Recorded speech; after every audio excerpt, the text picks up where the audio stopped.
Hello friends, स्वागत है आप सभी का। तो फ्रेंड्स, आज हम आपके लिए छत्तीसगढ़ पटवारी 2022 में रीजनिंग का महत्वपूर्ण क्वेश्चन को लेकर आए हैं, जो आपके एग्जाम के लिए बहुत ही इंपॉर्टेंट है। और साथ ही साथ हम सभी क्वेश्चन को बनाने के लिए आपको आसान तरीका बताएंगे। तो चलिए इसी के साथ वीडियो को स्टार्ट करते हैं। तो उनमें से आपका पहला क्वेश्चन है, दी गई श्रृंखला में प्रश्नवाचक के स्थान पर कौन सी संख्या आएगी, ये हमें ज्ञात करना है।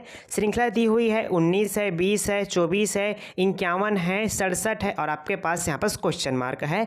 आपको 4 ऑप्शन दिया गया है। इन 4 ऑप्शन को देखकर बताना है कि यहाँ पर कौन सी संख्या आएगी। ठीक है, तो चलिए सबसे पहले देखना यह रहता है श्रृंखला जो संख्या मतलब श्रृंखला वाले क्वेश्चन में संख्या जो है किस तरह से आगे बढ़ रही है। देखिए 19 के बाद 20 हुआ, 20 के बाद आपका कितना 24 हो गया, 24 के बाद कितना हो गया 51, 51 के बाद 67 और आपके यहाँ पर क्वेश्चन मार्क है। अब क्या करेंगे, मतलब संख्या जो है देखिए लगातार बढ़ते जा रही है। ठीक है, अब हम इनके बीच का अंतर निकालेंगे। अंतर निकालिए इनके बीच का।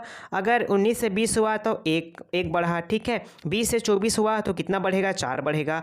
और आपका 24 से 51 हुआ तो कितना बढ़ेगा, 11 में से 4 जाएगा तो 7 हो जाएगा, 4 में से 2 जाएगा तो 2, यानी कि यहाँ पर 27 बचा। ठीक है, 51 से 67 हो गया, यानी कितना बढ़ेगा, 7 में से 1 जाएगा तो आप बोलिएगा 6 होगा, 6 में से 5 जाएगा तो कितना बचेगा, 1 बचेगा। ठीक है, अब आप देखिए संख्या जो है किस तरह से पहले बढ़ा यहाँ पर, फिर जो है संख्या कम हो गया। तो हम कैसे बनाएं इस क्वेश्चन को, ध्यान दीजिएगा। अब जानते हैं कि 1 का क्यूब लिखेंगे तो कितना होता है, 1 गुना 1 गुना 1, यानी कि इसका आंसर आपका 1 ही आएगा। तो हम क्या कर देंगे, यहाँ पर 1 का क्यूब का मान क्या होगा, 1 होगा।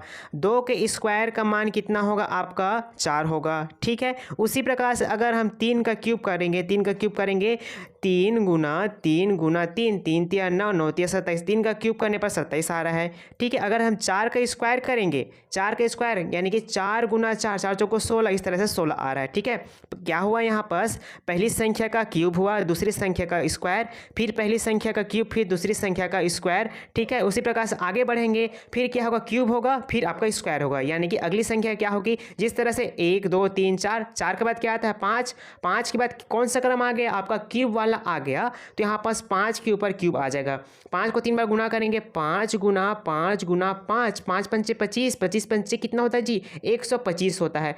अब 125 में आपको किनको जोड़ना है, 67 को जोड़ना है। जोड़ दीजिए, 67 को जोड़ेंगे, साथ में 5 जोड़ेंगे तो कितना हो जाएगा आपका यहाँ पास 12, हाथ में 1, 6 2 8, 8 1 9, हाथ में 1 का 1 हो जाएगा। ठीक है, कितना आ जाएगा, 192 आ गया। ठीक है, तो क्वेश्चन मार्क के स्थान पर कितना आ जाएगा आपका, 192 आएगा। किस ऑप्शन में है, तो आपका ऑप्शन नंबर डी में है, तो ऑप्शन नंबर डी हमारा करेक्ट आंसर हो जाएगा। क्वेश्चन नंबर दूसरा है आपका, प्रश्नवाचक के स्थान पर क्या आएगी, ये हमें ज्ञात करना है। सबसे पहले देखिए संख्या अंदर में क्या क्या है आपका, है 4 है, 8 है, 16 है, 32 है, 5 है, 15 है, यहाँ पर क्वेश्चन मार्क है, 135 है, 6 है, 24 है, 96 और आपका 384 है। ठीक है, इन दोनों संख्या को क्या करेंगे कि यहाँ पर 16 आया है, उसी प्रकार से हम 6 और 24 को क्या करें कि आपका यहाँ पर 96 आ जाए। ठीक है, उसी प्रकार से 5 और 15 को करके यहाँ पर अपना आंसर लाएंगे। देखिए बहुत ही अच्छा क्वेश्चन है, आप ध्यान दीजिएगा। देखिए 4 है आपके पास, 4 है, फिर 8 है, फिर आपका 16 है, फिर आपका 32 है, ये दिया है। अगर हम 4 का गुना 2 के साथ करेंगे तो 4 दूना 8 होता है। ठीक है, बिल्कुल सही है।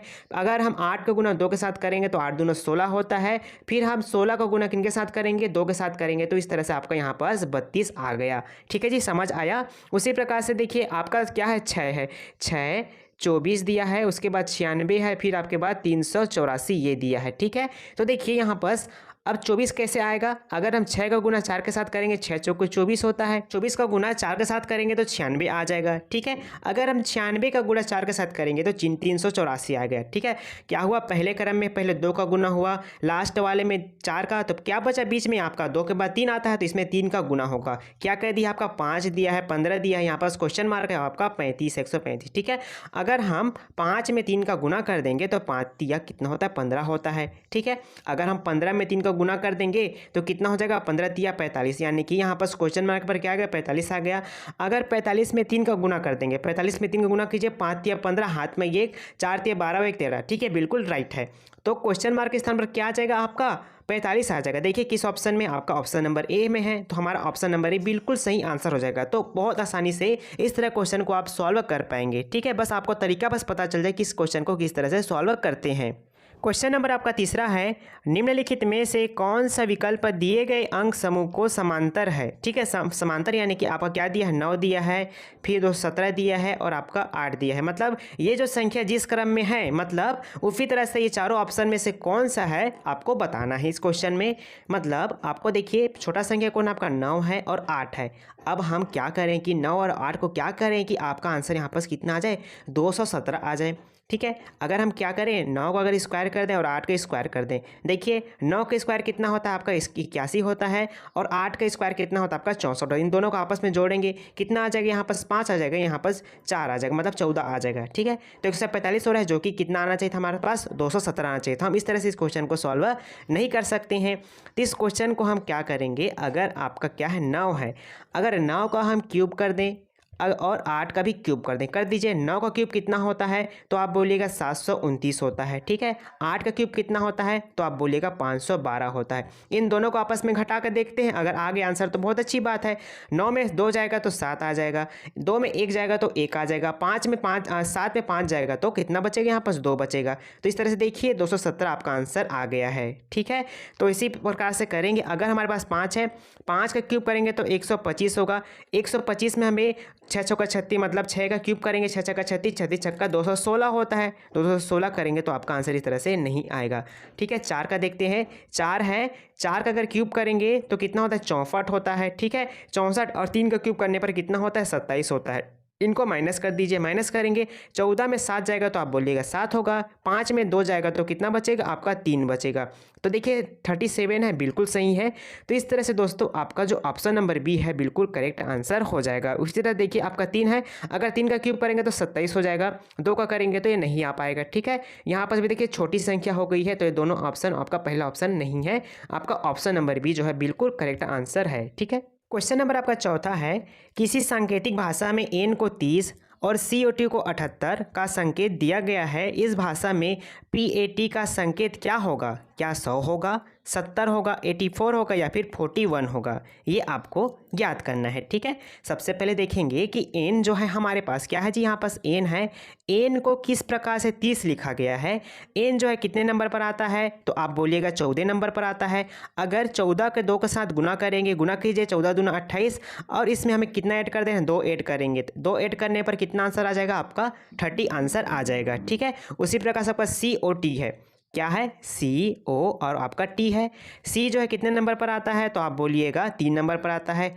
O जो है आपका 15 नंबर पर आता है। T जो है आपका कितने नंबर पर, 20 नंबर पर आता है। इन तीनों को आपस में जोड़ेंगे, जोड़ दीजिए, कितना हो जाएगा ये 38 हो जाएगा। इनको आपस में जोड़ेंगे तो कितना हो जाएगा, ये 38 हो जाएगा। 38 को 2 के साथ गुना करेंगे, गुना करने पर कितना 76, 76 में 2 को जोड़ देंगे तो कितना 78, इस तरह से हो जाएगा। ठीक, वही प्रक्रिया इसमें भी अपनाना है, किसमें, PAET में। ठीक है, देखिए PE और आपका T है। P जो है आपका 16 नंबर पर आता है, E जो है आपका 5वें नंबर पर आता है, T जो है आपका 20वें नंबर पर आता है। इन तीनों को आपस में जोड़ेंगे तो कितना हो जाएगा, 41 हो जाएगा। देखिए 41 हो गया। 41 को हमें 2 के साथ गुना करना है, गुना कीजिए, कितना हो जाएगा 82 होगा। 82 में हमें 2 को और ऐड कर देना है, ऐड कर देंगे तो 84 आपका राइट आंसर हो जाएगा। देखिए किस ऑप्शन में है तो आपका ऑप्शन नंबर C में है, तो हमारा ऑप्शन नंबर C इस तरह से करेक्ट आंसर हो जाएगा। क्वेश्चन नंबर 5 है, 4 शब्द दिए गए हैं जिनमें से 3 किसी तरह से एक है और एक अलग है। ठीक है, विषम का चयन करना है। मतलब हमारे पास 4 ऑप्शन दिए गए हैं जिनमें से 3 ऑप्शन तो बिल्कुल सेम है, लेकिन आपका एक ऑप्शन जो है इन तीनों से भिन्न है, उसी का हमें चयन करना है। तो देखिए कैसे चयन करते हैं। सबसे पहले देखेंगे कि पहला ऑप्शन देखिए क्या लिखा है, आपका O है, OPT यानी कि OP के बाद TU आ गया है। देखेंगे कितने का है, OPQRST और आपका U, इन दोनों के बीच कितने अंक का अंतर है, मतलब यहाँ पर 3 अक्षर के बाद क्या आ गया है, TU आ गया है। ठीक है, उसी प्रकार से L है, LMNOPQR और आपका S और आपका T है। यानी कि यहाँ पर देखिए 1 2 3 4 5, यानी कि यहाँ पर 5 अक्षर के बाद आपका क्या हो, 5 अक्षर का इनके बीच गैप है। ठीक है, फिर आपका ST आया है। फिर उसी तरह देखें CD, CDE FGHI, आपका J है, फिर आपका K है। यहाँ पर देखिए कितने अक्षर के बाद J के आया है, तो 5 अक्षर के बाद आपका J के आया है। ठीक है, उसी प्रकार से आपका ABCDEFG H और आपका I है। ठीक है, यहाँ पर भी देखिए 5 अक्षर के बाद क्या आया है, HI आया है। ठीक है, तो देखिए ये तीनों ऑप्शन आपका option number B, option number C और ऑप्शन नंबर डी आपका तीनों एकदम सेम है, लेकिन आपका ऑप्शन नंबर जो ए है इन तीनों से अलग है, तो आपका ऑप्शन नंबर ए जो है इस क्वेश्चन का राइट आंसर हो जाएगा। ठीक है, मैं उम्मीद करता हूँ आप सभी को वीडियो पसंद आया होगा। अगर अच्छा लगा होगा वीडियो तो अपने दोस्तों तक शेयर जरूर कीजिएगा। अब नेक्स्ट वीडियो में हम नए कॉन्सेप्ट के साथ फिर मिलेंगे।